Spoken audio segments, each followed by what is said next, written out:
Bienvenidos y bienvenidas a un nuevo programa de Contrapunto. Un programa para salir un poco de la vorágine de las noticias del día a día.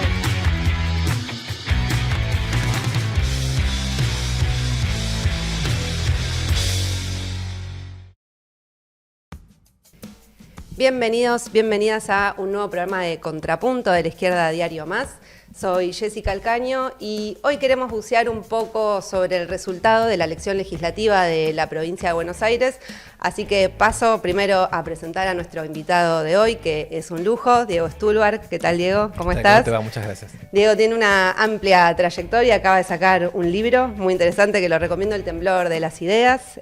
También, ha sacado otros libros, La ofensiva sensible, fue uno, sos coeditor de la obra de León Rosichner para la Biblioteca Nacional.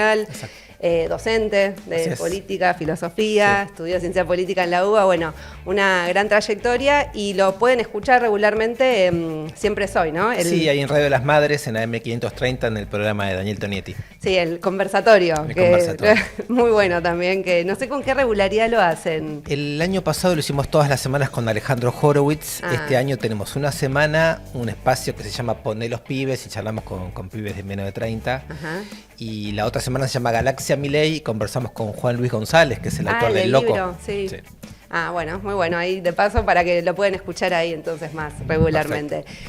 Antes de arrancar, a ustedes que están del otro lado, como siempre les pedimos que para darle más difusión a nuestro canal de YouTube, que se suscriban, que comenten este video, que le den like y también saben que somos un proyecto autogestivo y necesitamos 3.000 socios para seguir en pie y saben que hacemos la cobertura de todas las movilizaciones en la calle, que seguramente vengan nuevas próximamente y necesitamos reponer equipos y demás, entonces les vamos a dejar un QR en pantalla para todos los que puedan colaborar económicamente, el aporte que puedan, o también en laizquierdadiario.com/socios, también pueden hacer su aporte desde ahí. Y ahora sí, para arrancar un poco, pasaron algunos días, uno ya va a ir conversando con colegas, con amigos sobre el resultado de las elecciones de la provincia de Buenos Aires y ve un poco también las reacciones, ¿no?, de los distintos actores. Por lo menos el gobierno hizo una lectura de que fueron errores políticos, ¿no?, los que cometió el gobierno, más del armado. Entonces, la primera pregunta que me interesaba tener tu visión de ¿qué significa esta derrota para el gobierno de Milei? Me parece bien que lo pongas en términos de derrota de Milei más que de victorias, porque sí, uno le da la impresión de que el voto fue un voto mayormente contra Milei. Uh-huh. Y me parece interesante pensarlo así porque lo dominante en la escena política es lo que podríamos llamar la crueldad estratégica del gobierno. Le estoy robando esta expresión que me gustó mucho a Alejandro Horowitz. Es decir, cuando decimos crueldad estratégica, evitamos la división que se hace a menudo entre política económica y modales. Entonces, preferiría no entrar en esas distinciones que me parecen un poco artificiales. Nada más agresivo que la política económica del gobierno. Por lo tanto, el resto de las agresividades que uno puede notar en el grupo de gobierno son muy coherentes con esa política. Entonces, el problema principal que me parece que se planteaba era cómo se deslegitima esa crueldad estratégica. Si fuera posible, cómo se la frena, si fuera posible, cómo se la convierte en otra política, pero para eso faltaría todavía, ¿no? Entonces, me parece que sí, me parece que ese freno es un freno, ese límite, o en todo caso ese rechazo, la pronunciación de ese rechazo, la deslegitimación de esa política, tiene un punto que a mí me parece que es a ver de cerca, y es que durante el 2025 se había generado la expectativa de que más que un rechazo a la política de Milei, lo que estábamos empezando a ver era una deserción del acto electoral, es decir, un ausentismo creciente. Y eso, claro, yo creo que es algo que nos imponía la pregunta, si las personas se van desvinculando del acto electoral, entonces se deslegitima el conjunto del sistema político, y a eso que le sigue, cuál es el próximo paso de un electorado que primero vota a Milei y después deja de votar, y después a qué se lo puede convocar a ese electorado. Creo que la elección de la provincia de Buenos Aires cambió un poquito los supuestos o los términos de la lectura, porque si bien el ausentismo fue alto, Sí, claro, 61% terminó votando. Claro, más 61% del voto es un ausentismo más bien alto. Yo creo que de las elecciones que se hicieron en la provincia de Buenos Aires, esta fue la que mayor ausentismo tuvo, pero al mismo tiempo es una elección que nunca se había hecho, Claro, porque era muy local. no tiene comparación. No, y Nunca es se difícil había hecho sacar así. en ese sentido conclusiones definitivas, pero sí me parece muy interesante el hecho de que ni el propio gobernador esperaba esta participación y esta masividad del voto. Entonces, creo que vale mucho hacerse la pregunta de, digamos, ¿de qué está hecho el voto que derrotó a Milei en estas elecciones? ¿De qué está hecho? Y me la respondo. ¿Lo ves ligado a esa deserción? En realidad lo que vería es que más que la deserción, lo que triunfó esta vez es un voto rechazo, y está hecho de algo que me gustaría pensar un poco, que está hecho de un agregado, de un conjunto de luchas y demandas que se fueron expresando claramente desde que Milei llegó al gobierno, pero muy fuertemente este 2025, y que son demandas o luchas, o descontentos, o protestas que en sí mismas ninguna logró generar un escenario contundente, pero que agrupadas todas en este voto producen de golpe una escena contundente. Y ahí me parece que vale la pena decir lo que pasó estos años con los jubilados, lo que pasó con los discapacitados, lo que pasó con la salud pública de Garrahan, los despidos, la marcha espectacular del 1 de febrero del 2025 contra el fascismo y contra el racismo, o sea, la marcha antifascista y antirracista. Por el discurso de Davos. Exactamente, respuesta al discurso de Milei en Davos. La enorme movilización cuando metieron presa a Cristina Fernández de Kirchner. Hay una serie de conflictos y luchas, si nos vamos para atrás, tenemos marchas universitarias, tenemos marchas sindicales, tenemos las marchas del 8M, tenemos las marchas del 24 de marzo, pero estas primeras que dije son respuestas directas a esta crueldad estratégica del gobierno. Y en ese sentido me parece notable que, para poner el ejemplo que creo que es más paradigmático, la discapacidad, ¿no? El conflicto en torno a la discapacidad produjo un movimiento social en donde era difícil que se constituya uno, ¿no? Entonces, esta capacidad que tiene la sociedad argentina de ir creando un movimiento social en donde hay víctimas, me parece que se pone a prueba nuevamente, y un poco me confirma el subtítulo del libro mío, que es buscar una salida donde no la hay. Estaba bloqueado el proceso político y por lo tanto el ausentismo, y de pronto la sociedad reacciona produciendo un movimiento que es capaz de producir efectos políticos. Me parece en ese sentido, por más provisorio que sea todo en la política argentina actual, es muy interesante. Sabes que me quedaba pensando esto, bueno, decías, hablabas de las víctimas de la crueldad de Milei, ¿no? Y pensaba, te digo, porque siempre los jubilados que se movilizan todos los miércoles, claro, que tienen una tradición, muchos de setentista, sí, también, claro, de resiliencia también, no les gusta para nada que los pongan como víctimas. Siempre, claro, o sea, que son los que incluso han sido un emblema de resistencia, que pusieron el cuerpo. Pero con mucha legitimidad. Claro. Si uno piensa, por ejemplo, que después del año como 77... mensaje a la juventud está bueno también, ¿no? O sea, que se la banquen así... Vea, quizás yo me equivoque en esto, pero veo dos cosas. Primero, que después del año 77 en la Argentina, es decir, con las Madres de Plaza de Mayo, el núcleo más importante de la lucha popular es una conversión de un grupo al que se lo somete como víctima y reacciona como resistente. Es decir, convierte en iniciativa combativa, militante, claro, un intento de reducirlo como víctima. En los organismos de derechos humanos es muy claro, pero este gen, digamos así, lo veo en casi todos los movimientos sociales, movimientos piqueteros, movimientos feministas, ¿no?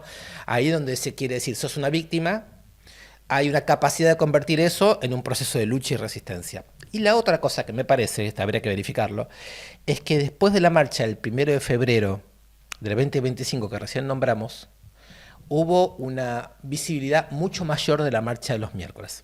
Es decir, se empezó a convertir en un lugar de resonancia de otras luchas. Ahí después, Ni Una Menos hizo una actividad en la Plaza de los Jubilados, la gente de Garrahan hizo una actividad ahí, las Barra Bravas, los hinchas de fútbol quisieron ir también ahí. Es decir, que durante el 2025 ese núcleo de jubilados combativos empezó también a convocarse, a convocar a otras luchas a ponerse en serie juntos, ¿no? Claro. Sí, sí. Y pensaba también por esto que decías, bueno, hablamos de la derrota de Milei, ¿no? Que también hay muchos que están analizando, que se ve también viendo los municipios, los lugares, cómo fue la votación, que pasó algo parecido a lo que había pasado en Capital Federal, que es que se está haciendo un voto mucho más de clases más bien altas.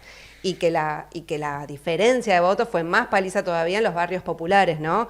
Y digo porque cuando empezó el gobierno de Milei había todo un discurso de, bueno, puede haber una derecha de voto popular, más plebeya. De alguna manera esta elección empieza como a desmentir algunas de esas cosas. Es otro elemento muy interesante, ¿no? de esta elección. Ya se lo había visto en Cava, en las elecciones hace unos meses en Buenos Aires.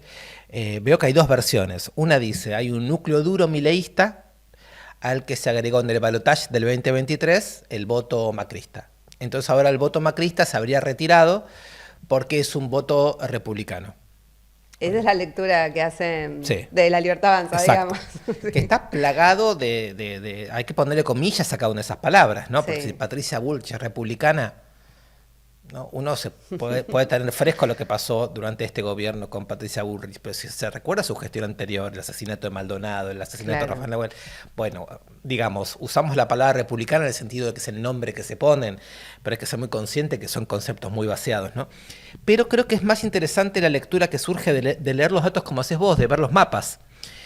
Tanto en Cava como en la provincia de Buenos Aires, más bien lo que se constata es que los que abandonan el voto de Milei, ese público es votante más joven, de barrio popular, de trabajo precario, que quizás había votado a Milei porque Milei había sido el instrumento para humillar a quienes los humillaron. Es decir, personas que habían visto en Milei una suerte de denuncia de que la política argentina estaba poblada por personas sin credibilidad, que hablaban pero que no era confiable lo que decían. El grito ese de Milei, la denuncia de Milei, quizás en algún momento despertó simpatías en el sentido que ese gesto lo querían hacer muchas personas. Pasado primer año y medio, 2 años de gobierno y viendo lo que es este gobierno, que esas sean las personas que empiezan a dudar, que empiezan a ya no querer apoyar eso, quiere decir que esas personas entran en un dilema político que es interesante, que es muy interesante porque evita lo que en algún momento dijo el provocador Agustín Laje, que con un ingenio más cómico que otra cosa, dijo, Milei está fundando un partido de los trabajadores.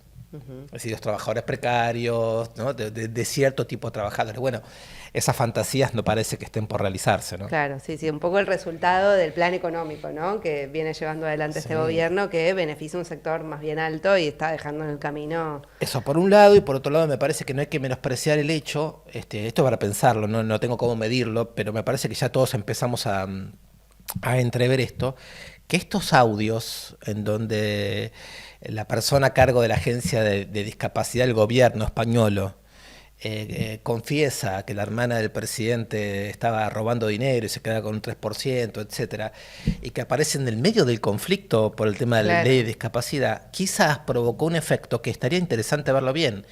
Es decir, si un montón de personas decimos, vamos a soportar un ajuste que cae sobre nosotros porque creemos que a la larga este gobierno va a atacar los privilegios y la casta y va a producir una situación mejor. Uno lo podría soportar hasta el momento en que escucha que ese dinero que me están diciendo que no hay ni para mí, ni para mis hijos, ni para nadie, se lo están robando. Claro, sí. Y ¿sabes qué? Bueno, pensando esto también, ¿no? De los que votaron a Milei en su momento para castigar al gobierno anterior, ahora quizás o no fueron a votar o eligieron otras opciones. Vos titulaste una nota con algunas primeras reflexiones en caliente del resultado del domingo, que el que conduce es el malestar social, ¿no? Y eso habla un poco de cómo está el sistema de partidos políticos, el régimen político, que además son varios gobiernos que no renuevan un segundo mandato, siempre tienen problemas en las de medio término.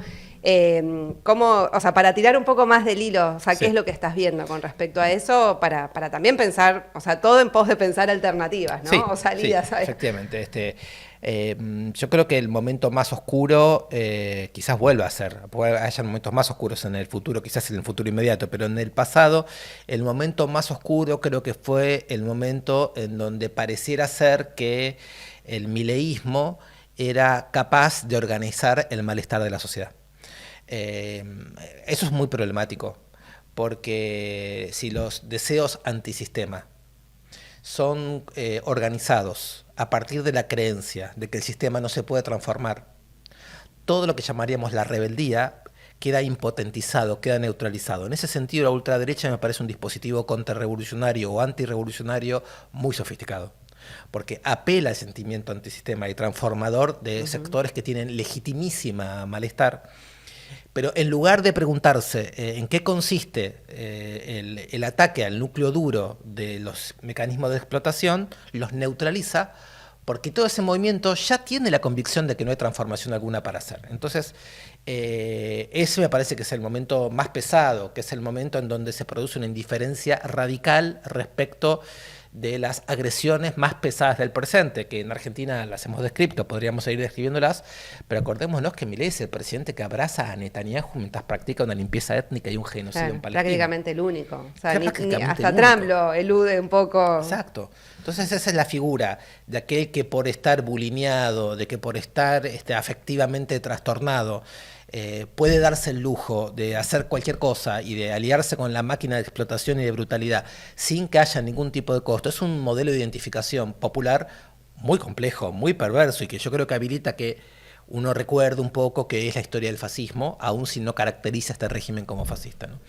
Entonces, que aparezcan reacciones de un conatus colectivo, la palabra la uso de la Spinoza, ¿no? Esta tendencia de sectores de la sociedad a que a pesar de todo, incluso si no hay salida, si no hay representación política, si no hay un instrumento político consolidado, de todas maneras hay movilización, de todas maneras hay una lengua que resiste, de todas maneras hay un intento de comprender colectivamente lo que está ocurriendo e intentar formular los problemas propios como se pueda.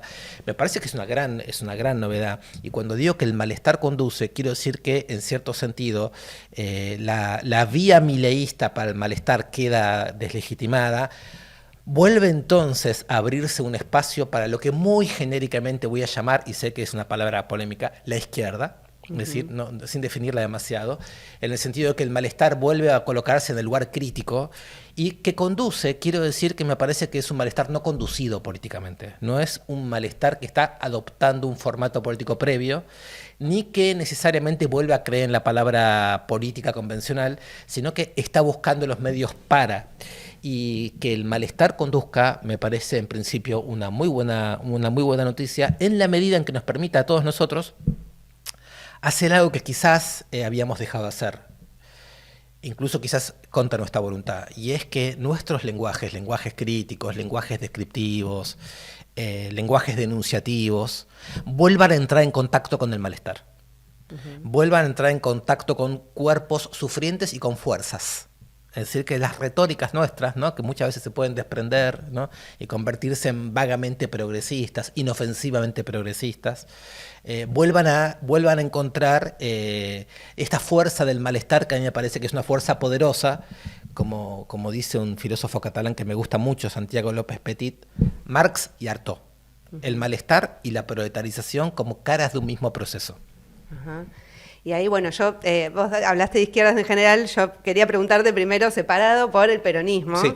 En el sentido de que, bueno, se habló mucho, ¿no? Porque Axel Kicillof se ve como una renovación de alguna manera, o como, sí, no como una renovación, sino como un ganador de la jornada del domingo, pero a la vez si uno, o sea, ve la cantidad de votos que tuvo el peronismo, se mantuvo bastante Exacto. parecida en el tiempo. Entonces, bueno, a mí me surgía por lo menos más la idea de, bueno, evidentemente el peronismo no es que volvió a enamorar, sino que, bueno, fue más la herramienta que se utilizó para castigar al gobierno de Milei o expresar ese malestar social, para ver si vos lo ves en ese sentido, o sea, ¿qué ves que expresa? Porque, bueno, hay también mucho triunfalismo, ¿no? O sea, cada uno hace el balance que le sirve políticamente, pero bueno, está esas contradicciones, ¿no? O sea, ¿cómo estás viendo vos ese resultado del peronismo? Tiene una complejidad esa pregunta que nos hacemos, en el sentido de que Kicillof no ha perdido elecciones. Entonces, sea que se le reconoce el hecho de que incluso ahora que recibe mucho menos presupuesto del que recibía cuando gobernaba su fuerza política, se le reconoce una buena administración, sea que en el conurbano bonaerense hay una especie de arraigo fuerte, digamos, de un peronismo kirchnerista que sobrevive, y entonces tiene el mérito de cuando el resto se cae, mantenerse ahí y entonces con eso provocar una victoria política. Lo cierto es que ese mismo movimiento político es el movimiento político que gobernó durante los 4 años anteriores, que fue un gobierno que supuso un retroceso de ingresos, que implicó muy traumático para el propio peronismo. De hecho, el propio peronismo que gana estas elecciones, sabemos, enfrenta un proceso de discusión interna muy complejo, porque es una discusión interna que no se expresa como diferencia conceptual. Es decir, sabemos que hay grupos que están de un lado o de otro, pero todavía en términos programáticos no decanta de eso una diferencia comprensible. Si uno preguntase, ¿no?, el grupo más bien de la Cámpora o el grupo más bien de Kicillof, supuestos que esas sean las maneras de llamarlos, ¿qué diferencias programáticas tienen en el sentido de pensar qué viene después de Milei? No está tan claro. Entonces, a mí me parece que es interesante el momento para, vamos a decir, ahora diluyo la palabra izquierda, no es la palabra lo que me interesa es saber si se percibe que para producir reformas en la inmediatez de la Argentina que beneficien a esta misma población que hoy está votando al peronismo o que no se deja convencer por el mileísmo, es decir, la importancia que tiene clarificar qué se quiere hacer con el tema de la deuda externa, es una cosa absolutamente prioritaria, ¿no? Es incluso pero ¿ves que hay algún debate dentro del peronismo respecto a eso? Porque hasta ahora más bien, o sea, incluso el último gobierno convalidó. Por eso digo, le falta a esa interna producción conceptual y programática. No la veo. Hay una declaración de Máximo Kirchner y la Cámpora diciendo que reconocerían solo una parte de la deuda, pero a mí me parece que más allá de las declaraciones, que cuando se las hacen me parecen válidas, hace falta que se discuta públicamente el tema deuda, que efectivamente el gobierno de Alberto Fernández convalidó, la vieja deuda de Macri más la de Milei vendría ahora, ¿no? Claro. El tema de la justicia, de la Corte Suprema, que el propio peronismo o parte del peronismo denunció tan fuertemente en lo que se refiere a la prisión y proscripción de Cristina, eso debería convertirse en un proyecto de reforma judicial clara. Eso también me parece que debería aparecer. La política internacional de la Argentina, eso es algo que también tiene que discutirse abiertamente. Finalmente, ¿qué formas de participación popular se reconocen para un futuro gobierno que se plantee como post-mileísta? Estos 4 puntos tienen que discutirse abiertamente. ¿Y no crees también que, bueno, hay mucho debate ahora respecto a reforma laboral, o sea, que es una herencia, digamos, que viene más de los 90, con cambios muy regresivos que nunca se revirtieron, ¿no? Y que está ligado mucho al tema jubilatorio. O sea, muchos lo ligan, ¿no? Diciendo, bueno, estamos haciendo una reforma laboral también ligada a la reforma jubilatoria porque, bueno, se sube la expectativa de vida, porque no es sostenible el sistema que tenemos, entonces, que son 2 puntos que también fueron críticos con el último gobierno al frente de todos, y antes también. Sí, el gobierno de Alberto Fernández, uno duda si decir de Alberto Fernández y Cristina Fernández de Kirchner, porque efectivamente entre ellos aparece la discusión interna, me parece que tiene déficit de balance conceptual, o sea, no es claro cómo se discute de acá en adelante, desde esa fuerza, estos puntos. Lo contrario de lo que pasa con el bloque de clases dominantes, que plantea su programa con bastante homogeneidad. O sea, es cierto que se pueden pelear por si Milei es la figura adecuada o no para este momento, por los malos tratos de Milei, por si hace falta reprimir todos los miércoles o cada 2 miércoles o cada 3. Pero respecto a las reformas que dijiste vos, impositiva, jubilatoria y laboral, parece que la insistencia recurrente, pasan los años, pasan las décadas y el programa es inamovible y yo creo que bastante consensuado entre ellos. Por eso lo que me resultaría interesante pensar es si la Organización del Malestar puede bloquear, por lo menos en partes, ese programa, ¿no? Claro. Y destacaste vos también el domingo en tus reflexiones la elección de la izquierda, ¿no? Que además, bueno, que en la tercera sección tuvo 2 diputados provinciales, en La Matanza casi 8%, y destacaste más, bueno, una militancia, o sea, que más que una izquierda partidaria que superó la alternativa más de centro. Exactamente, porque desde abajo, no me acuerdo ahora exactamente las palabras, pero... Lo que me interesa, me parece que es una cosa evidente para todos, es que el llamado centro, que venía a terciar ahí, dispone siempre de una confianza al establishment, de unos recursos mediáticos, económicos, de una política profesionalizada, que no compite de igual a igual con una fuerza militante. No hay igual. Entonces, las elecciones que hizo la izquierda partidaria, tienen siempre ese mérito, que son construcciones hechas desde la lucha y desde la artesanalidad militante, por más que es una artesanalidad que en este momento ha crecido mucho, ya no es mera artesanalidad como este programa de televisión muestra, ¿no? Ya hay, no sé si llamarle profesionalización, pero hay una maduración, hay un desarrollo, ¿no? Entonces, me parece que cuando la izquierda partidaria, tengo amigos que me dicen, llamar izquierda trotskista, porque izquierda partidaria podría también abarcar otros partidos de izquierda, pero en fin, no me meto en eso porque no me parece tan interesante, pero lo que me parece interesante es cuando la izquierda partidaria argentina actual, Fernando Rosso me dijo hace poco tiempo, decía, ¿por qué ustedes no quieren hablar con nosotros? Somos a fin de cuentas la izquierda que les tocó. Bueno, sí. Con esta izquierda que nos tocó, como dice Fernando, creo que hubo un gran acierto cuando la condenaron a Cristina, cuando la encarcelaron, de plantear un frente común con el peronismo contra la proscripción. A mí me parece que eso es un acierto, porque si se pueden encontrar dinámicas de lucha democráticas comunes, también se puede encontrar el terreno de un debate programático, que me parece que es el punto que el peronismo no tiene resuelto y en donde la izquierda podría jugar un papel, ¿no? Es la cuestión estratégica y programática. Claro, y bueno, siempre está el debate porque, la izquierda estuvo cuando fue la proscripción a Cristina, pero siempre se suele reclamar, digamos, bueno, todos los miércoles la que está es la izquierda, supuesto, con los jubilados, sí. Cuando hay despidos la que está es la izquierda, en este gobierno, en los anteriores, o sea, cuando estaba el peronismo en el gobierno, entonces ahí, digamos, también se los convoca, y sobre todo, digo, hablando tiene más responsabilidad aún la CGT, ¿no? Pero por supuesto. Que ahí siempre, sí. se le reclama porque no se sabe dónde está sí. todavía. Sí. Entonces, por esto incluso que vos decías, bueno, cómo el malestar social, cómo se puede canalizar, digamos, también para construir una alternativa. Hay que empezar por la calle y en la calle no estamos todos, digamos. No, completamente de acuerdo. Y creo que eso le podría, desde el punto, sobre todo pensando que lo que está haciendo Milei es muy dañino, ¿no? Entonces que vos tenés que pensar las maneras de frenarlo también, de frenar, y bueno, después ahí hay un debate de estrategias, de perspectivas, de proyectos de país. Eso me parece que la legitimidad ganada con una militancia sindical, de conflicto social y en la calle, otorga posibilidades de abrir un debate estratégico y programático. Claro. Justamente porque la legitimidad está ganada en un terreno donde hay una diferencia.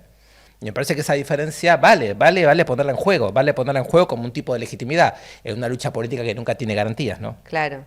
Sí, yo creo que igual, tiene una explicación, si se quiere, programática, la ausencia de la CGT o incluso del peronismo. Bueno, claro, hay una explicación de qué proyectos están pensando, digamos. Incluso, la CGT fue muy colaboracionista de Milei y del peronismo. Exactamente, hay sectores de la CGT que probablemente están negociando la reforma laboral, que tienen van a Casa Rosada. Sí, que tienen una inserción incluso empresarial, mafiosa, por supuesto. Lo que pasa es que cuando decimos CGT nombramos por un lado eso, por otro lado nombramos alas del sindicalismo que por razones diversas se diferencian de esa cúpula y entonces sea porque están más apretados ocasionalmente o porque tienen algunos dirigentes más combativos o por lo que fuera se diferencian.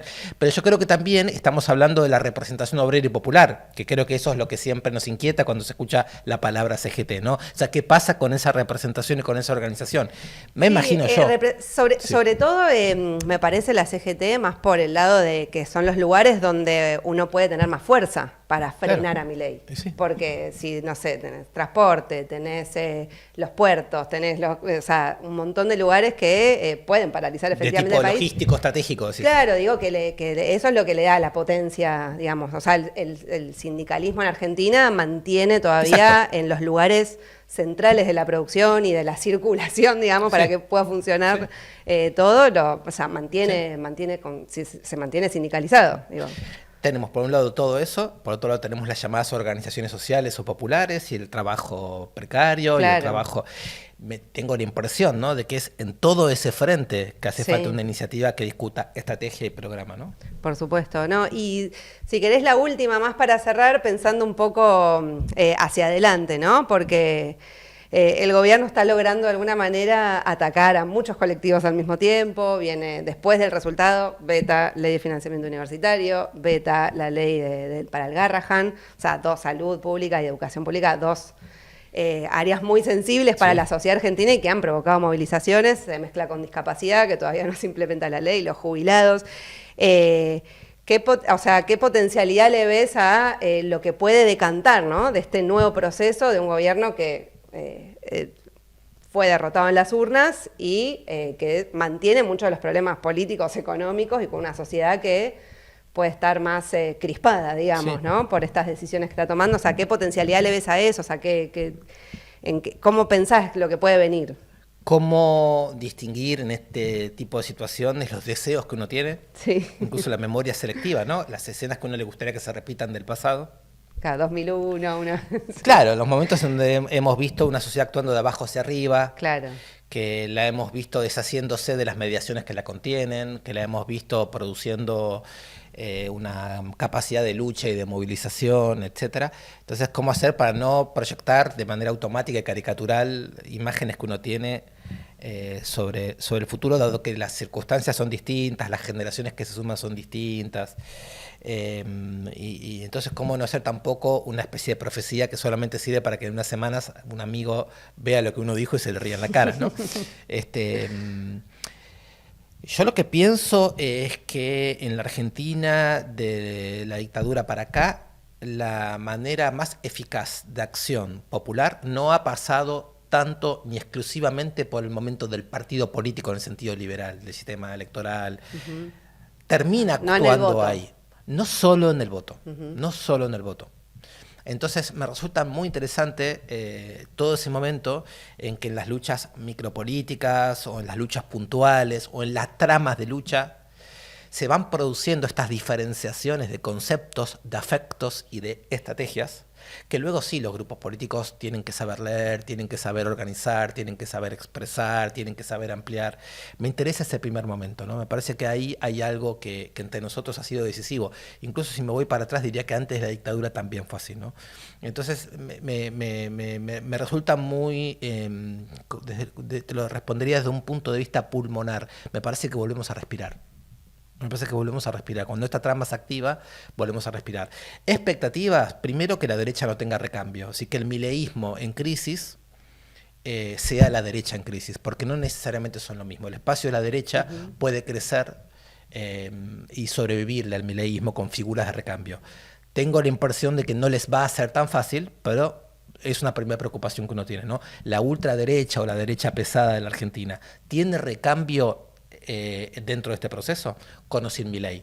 Es la primera preocupación. Segunda preocupación que yo tengo, que creo que tenemos todos, es esta intervención de tipo gubernamentalista que suele aparecer cuando se habla de gobernadores, un nuevo centro político, una asamblea legislativa, sí. el peronismo más centrista, pactista o de derecha, Como la CGT. el peronismo como parte de un gobierno. Exactamente. Con otros gobernadores. Exactamente. Sí. ¿No? Que eso, así fue la salida del 2001, ¿no? Es decir, el dualdismo, el alfonsinismo, el propio Bergoglio, es decir, la iglesia, esta idea de unidad, de centro, unidad institucional o de salvación nacional.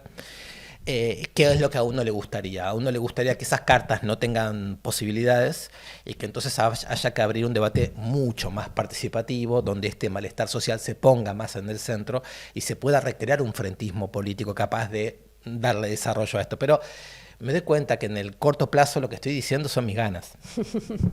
Está bien, pero bueno, por lo menos son algunas puntas para pensar lo que puede. Sí, son donde uno estaría, ¿no? Está claro. donde nosotros estaríamos, digamos. Bueno, Diego, muchísimas gracias, Gracias por a vos, haber ¿no? estado acá en el programa de Contrapunto. Ayuda a pensar un montón, así que ojalá. esperamos tenerte de nuevo en otra oportunidad. Cuando inviten estoy.